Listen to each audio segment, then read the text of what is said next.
Bonjour à tous et bienvenue dans la 148e sélection DVD de la rédaction avec le portrait d'un héros par Clint Eastwood et les parents détestables de Papa ou Maman 2. Le zoom, c'est sur des saucisses libidineuses et les sorties ciné, c'est en fin d'émission.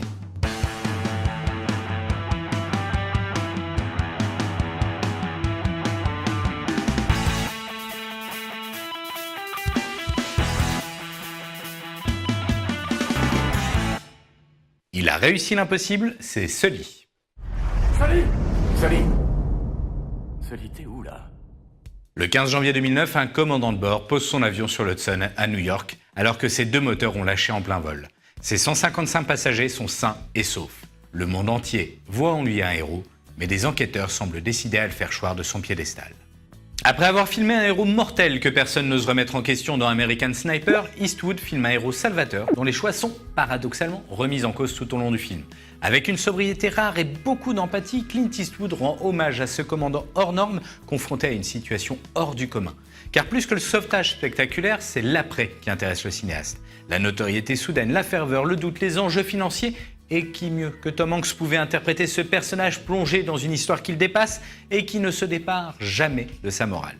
En 1h30 seulement, Clint Eastwood signe l'une de ses meilleures réalisations, mélange habile de grands spectacles, de rigueur et d'émotions non forcées. Franchement, chapeau. Préparez-vous à l'impact. Quoi? Ah non, c'est pas vrai. Crispez-vous, crispez-vous, crispez-vous! Sur le siège avant! Il y avait 155 personnes dans cet avion. Et tu en faisais partie. Plus de 40 ans de vol. Et au final, on me jugera sur ces 208 secondes. Je veux un comptage passager et équipage. Est-ce qu'il reste quelqu'un? Je t'aime moi non plus, c'est Papa ou Maman 2.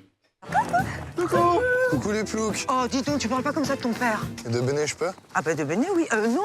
Ils ont failli rater leur divorce, mais finalement, 2 ans après, Florence et Vincent semblent avoir trouvé un équilibre pour eux et leurs enfants. La séparation leur a fait tellement de bien qu'ils n'ont jamais été aussi proches.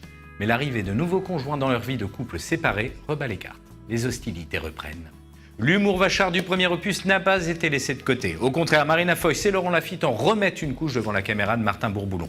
Scène cartoonesque, démolissage en règle, pics acerbes, ça fuse à 100 à l'heure avec cette famille décomposée qui fait des deux nouveaux venus, Sarah Giraudot et Jonathan Cohen, des victimes permanentes malgré elles. La recette n'est certes pas très novatrice puisque cette suite reprend les mêmes codes que le premier, mais elle reste totalement jubilatoire.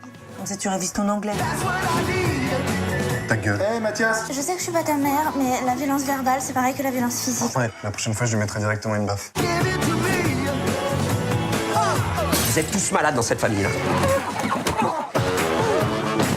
Maman, elle a trébuché.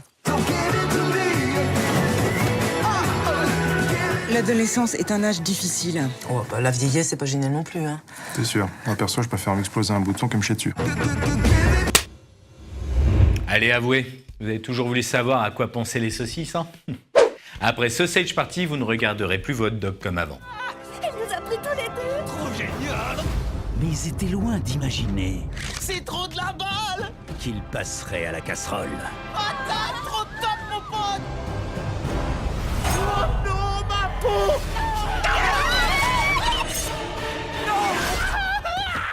On va tous crever! Arrête tes conneries et fonce! Alors c'est donc ça le film qui a fait trembler les associations les plus puritaines des États-Unis et d'ailleurs. Cette comédie qui a réveillé les militants de la Manif pour tous. Mais on se calme, hein. C'est certes un film d'animation et on pourrait se dire que du coup c'est pour les enfants, mais avec son humour en dessous de la ceinture qui annonce la couleur dès les premières minutes du film, ces messages pas du tout cachés qui dézinguent le conflit israélo-palestinien, les religions, la politique et j'en passe, Sausage Party est tout sauf un film pour les plus petits. Alors c'est sûr que si on se limite à une vision étriquée, ce n'est pas le genre de film qui va faire plaisir à tout le monde. Mais si on a de l'humour, du second degré, et qu'on n'est pas effarouché à la vue de produits alimentaires qui se font des mamours, il y a moyen de bien se marrer devant ce film totalement barré. Et loin d'être stupide, n'en déplaise à certains. Hop, un tour au ciné, où les sorties sont, elles, beaucoup plus conventionnelles cette semaine.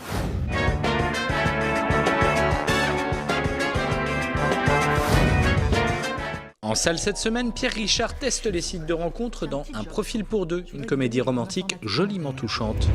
C'est touchant aussi, mais c'est un documentaire. À voix haute, la force de la parole se penche sur le concours du meilleur orateur du 93, un département par souvent caricaturé. Ça ne se loupe pas. À ne pas rater non plus, Je danserai si je veux, un drame à Tel Aviv sur 3 jeunes femmes qui empruntent le long et difficile chemin de l'émancipation.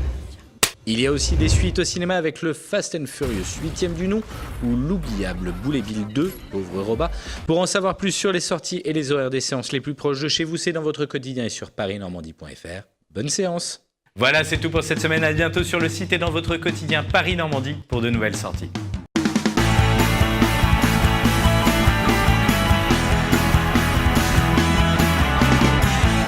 Bah, c'est bon pour toi, Adrien? Ouais, par contre, Sausage Party, je l'ai vu, je vois pas le rapport avec le premier. Le premier de quoi? Bah, saucisse. C'est nul. C'est vraiment nul. Je suis fatigué.